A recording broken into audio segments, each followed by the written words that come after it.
Olá, BPM Friend, bem-vindo de volta! O nosso assunto hoje é cadeia de valor. Se esse é um tema que te interessa, já dá um like, já se inscreve aqui no canal, manda esse vídeo para os outros BPM Friends que não podem perder esse assunto e a gente vai conversar sobre 4 dicas práticas para você construir a cadeia de valor da sua empresa. Vamos lá?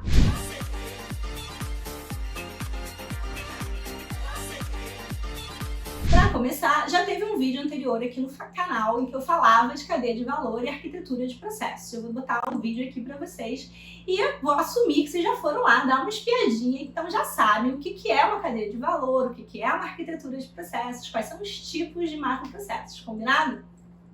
Então vamos direto ao ponto. Qual é a primeira dica, André? A primeira dica é tomar cuidado com os nomes dos macroprocessos.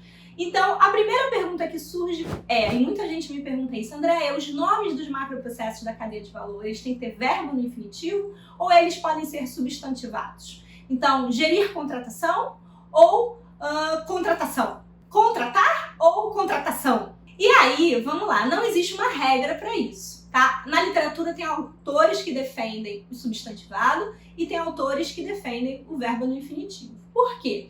Na cadeia de valor, como a gente está no nível 0, que é um nível maior de abstração e que normalmente circula mais no nível executivo e etc., o substantivado ele tende a ser mais objetivo, mais direto ao ponto, nomes mais curtos e as pessoas normalmente preferem, tá? O verbo no infinitivo sempre ajuda a gente a lembrar que a gente está falando de um processo que tem que ter ali uma ação. Então, quem gosta com o verbo no infinitivo, normalmente é por causa desse tipo de cuidado.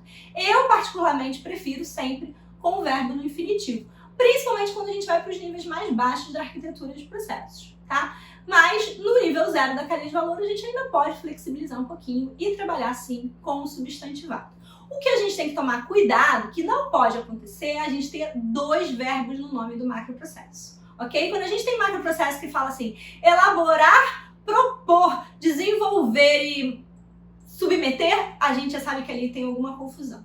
Ou a gente não está conseguindo ser específico no nome, ou aquele processo está muito abrangente e aí ele está envolvendo coisa demais e por isso a gente está com dificuldade de dar um nome. Então, cada macroprocesso ele tem que ter somente um verbo. Ele pode ter um complemento depois, mas a ação é um verbo único que vai me lembrar qual é o propósito, o objetivo daquele macroprocesso.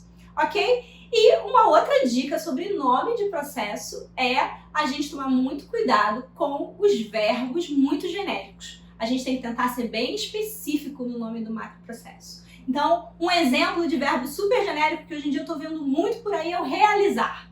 Realizar contratação. Por que realizar contratação, gente? Não é contratar? Sabe, parece que a gente está só enrolando e não vai direto ao ponto. Então, parece que a gente quer usar nomes bonitos, né? Gerir contratação. Eu realmente vou gerir a contratação no sentido de que eu vou gerenciar a contratação ou é simplesmente um nome mais pomposo para falar contratar? Se o que eu estou fazendo no meu macroprocesso é contratar, se eu não estou fazendo uma gestão, uma coordenação, então use o nome apropriado, que é o contratar. Ok? Então a gente tomar sempre muito cuidado com os nomes que a gente dá aos nossos macroprocessos. Segunda dica, existem 2 abordagens possíveis para construir cadeia de valor. Eu posso construir uma cadeia de valor de uma forma top-down ou de uma forma bottom-up, ok? As 2 abordagens são possíveis e são corretas, não existe uma melhor que a outra. O que existem são estilos cognitivos de cada um. Então, se você me perguntar, eu, André, pessoalmente, prefiro fazer top-down, de cima para baixo. E eu conheço outros analistas de processos muito experientes e muito qualificados que preferem fazer bottom-up, de baixo para cima, ok? O resultado não depende da técnica que a gente vai adotar. Isso não deve fazer diferença. Agora, existe, assim, uma facilidade cognitiva de alguns analistas para trabalharem com alguma abordagem e outros para experimentarem a outra abordagem. Então, você precisa experimentar ambas e ver qual que você se sente mais confortável, aquela que é mais adequada para você. Qual é a diferença? A abordagem top-down, ela vai tentando entender a visão geral dos processos da empresa e vai desdobrando isso de cima para baixo. Então, a gente parte de uma visão de altíssimo nível e, aos poucos, a gente vai quebrando em processos menores.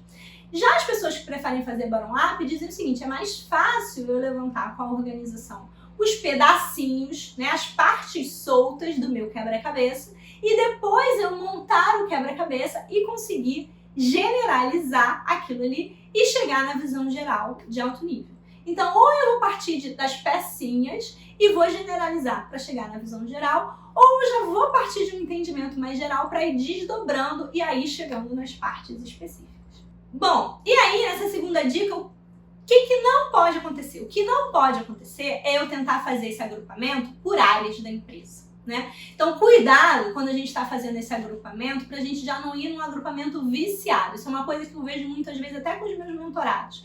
Ah, eu dei esse nome porque esse é o nome da área que faz esse processo. Ou eu juntei dessa forma os processos porque é assim que essa área trabalha hoje. Então, lembrem que os macroprocessos, principalmente quando a gente está falando de uma cadeia de valor da empresa, os macroprocessos precisam ser transversais. A gente precisa pensar nos processos end-to-end, ou nos processos fim a fim. Então, não vale organizar a cadeia de valor de acordo com o organograma da empresa. Eu posso construir minha cadeia de valor de cima para baixo, de baixo para cima, não tem problema, mas não vale se limitar à estrutura organizacional da empresa. Tudo bem? Terceira dica. A nossa terceira dica é sobre sequência e paralelismo na cadeia de valor. Existe sim uma lógica de organização dos macroprocessos no diagrama da cadeia de valor.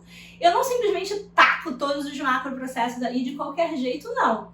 Então, quando eu posiciono os macroprocessos de uma determinada forma, eles normalmente vão me dar um significado de sequência ou de paralelismo.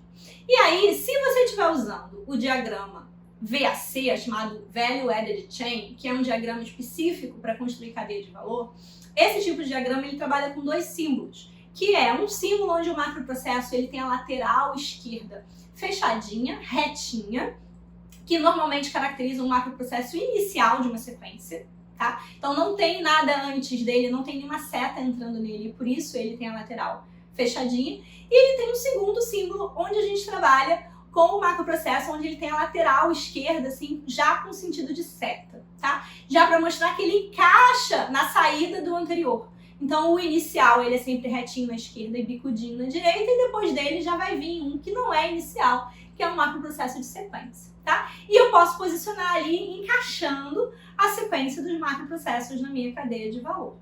Aqueles que não se encaixam numa sequência, porque são paralelos, eu normalmente posiciono ou abaixo ou acima dos demais. Se ele for paralelo, por exemplo, a 3, 4 macroprocessos, o tamanho dele pode sim aumentar para demonstrar que ele é paralelo a todos os demais que estão embaixo. Tudo bem?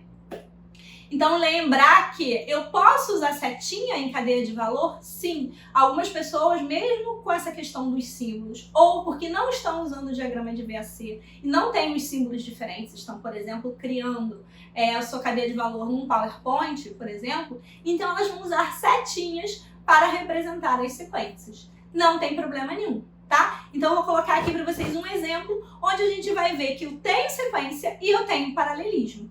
Então, eu tenho um primeiro processo, que depois vem 2 macroprocessos ali em paralelo, e por fim eles se juntam e tem um último macroprocesso que termina. Ok? Então, repara como é possível sim usar as setinhas, não tem problema nenhum. E para finalizar, a quarta e última dica é sobre a entrega do material da cadeia de valor. Gente, a cadeia de valor é um artefato super importante para as organizações. Tá? É um artefato de gestão, é um artefato usado pelo nível estratégico da empresa.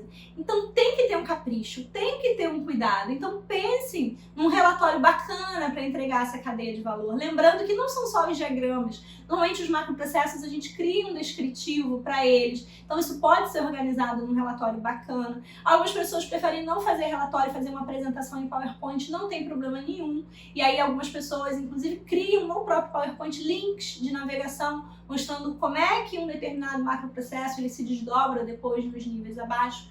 Não tem problema, você pode construir uma entrega super bacana para sua cadeia de valor, seja num Word, num relatório Word, por exemplo, ou numa apresentação PowerPoint, tá? O que não dá é para não cuidar dos descritivos, é para não cuidar dessa qualidade de entrega, beleza? Bom, pra gente finalizar, vocês sempre me mandam aquela pergunta assim, e ferramenta, não é isso? E eu já sei, alguém vai me perguntar, e ferramenta para cadeia de valor?